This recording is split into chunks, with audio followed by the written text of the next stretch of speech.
How different and how difficult can that be to prepare for from your standard 4-3?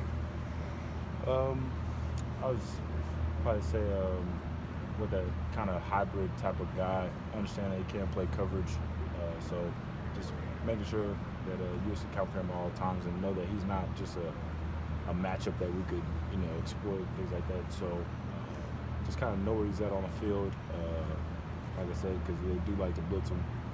Just know where he's at, make sure we account for him in the run and pass game. JT, how valuable has Coach Wilson been as far as insight, maybe just almost individually on what Indiana's players are capable of from a defensive standpoint? How valuable has that been preparing for an opener like this? Yeah, I think that's definitely valuable. I mean, he probably recruited all those guys, so he knows it very well. He's been there for a couple of years, so I guess understanding their strengths and weaknesses, and just then trying to attack them. So it's definitely been valuable. Where have you made, since Coach Wilson's been here, Ryan Day, where do you feel like you've made the biggest strides? What's different, or what do you think is better about you? Say get back to timing, and then so timing with the offense and the pass game, and then also to be just throwing while we have contested receivers. So understanding that on any given play, if a guy's hanging all over him, then that guy's not gonna get any more open. And then two, you have to understand that holding the ball also hurts the offensive line. So try to put it in the best place so our guy can make a play on it. I'll probably say those two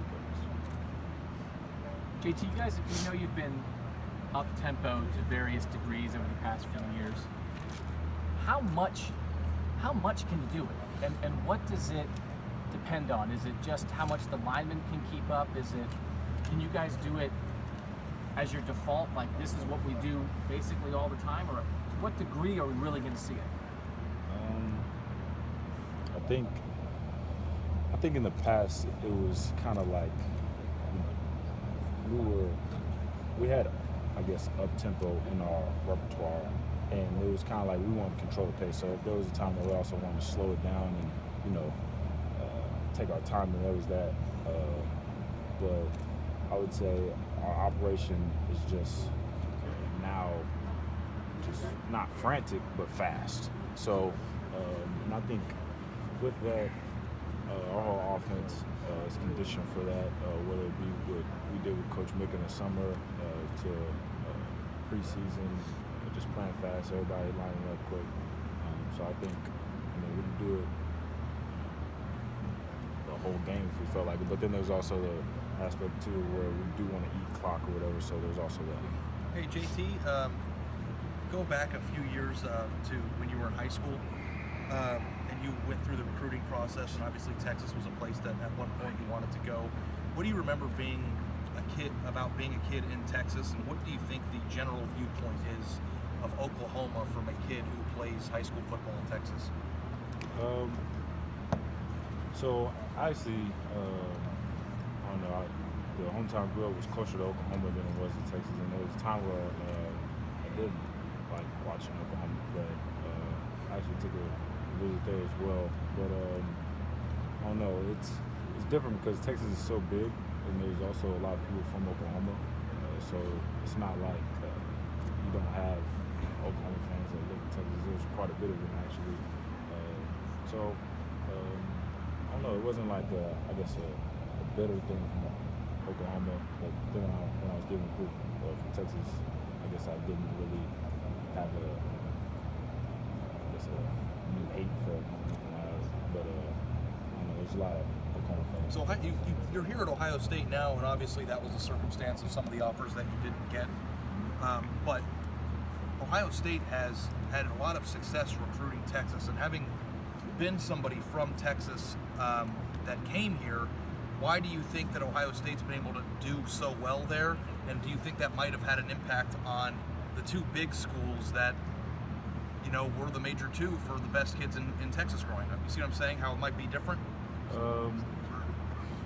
Yeah, I mean, I think one thing we're doing now is, just, I guess, pretty just make that more of a focus down there, getting kids out of Texas, knowing that there's good football down there, there's good coaching down there, so guys are getting developed down there in Texas.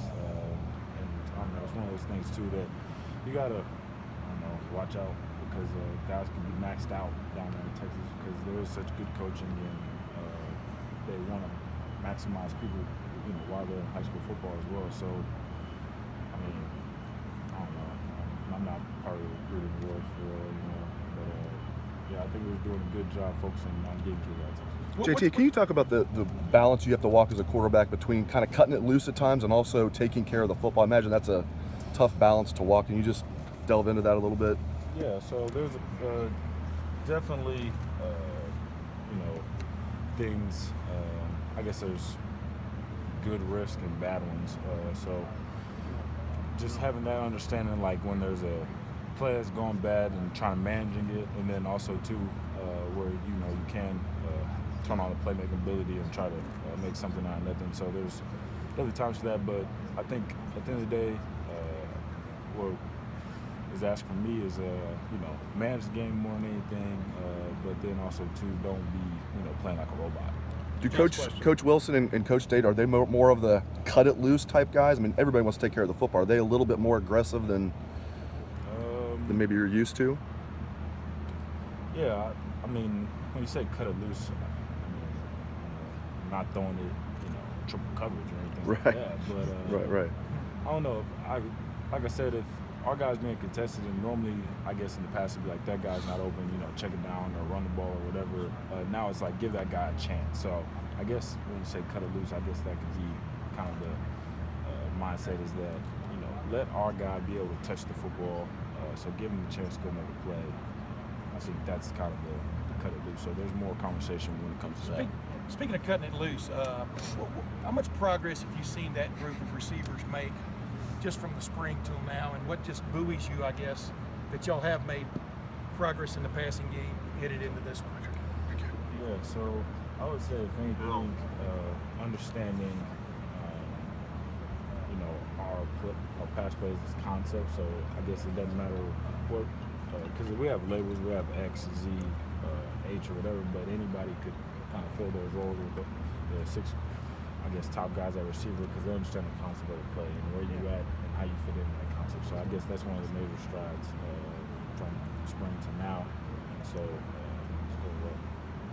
JT, when we've asked you about setting school records and things like that in the past, you said you might think about it in the future. You don't worry about it now. But what about becoming a captain for the third time? It's something that's not happened before. Is that different than some of these other records? I mean, do you have a perspective on it now that's a little different?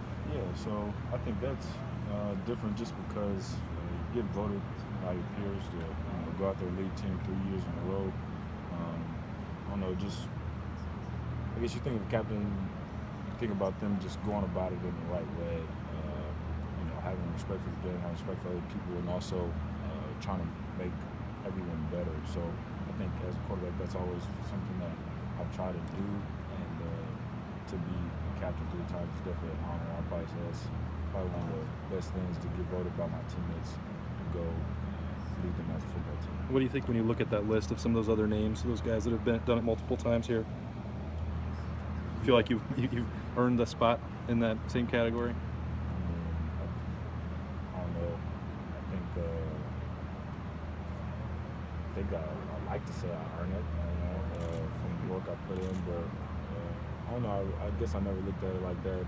There's definitely a lot of people that have had that same respect. I mean, not 3 times, but definitely twice. So I don't know. It's definitely an honor. Thanks, JT. Thanks a lot, JT. Good stuff.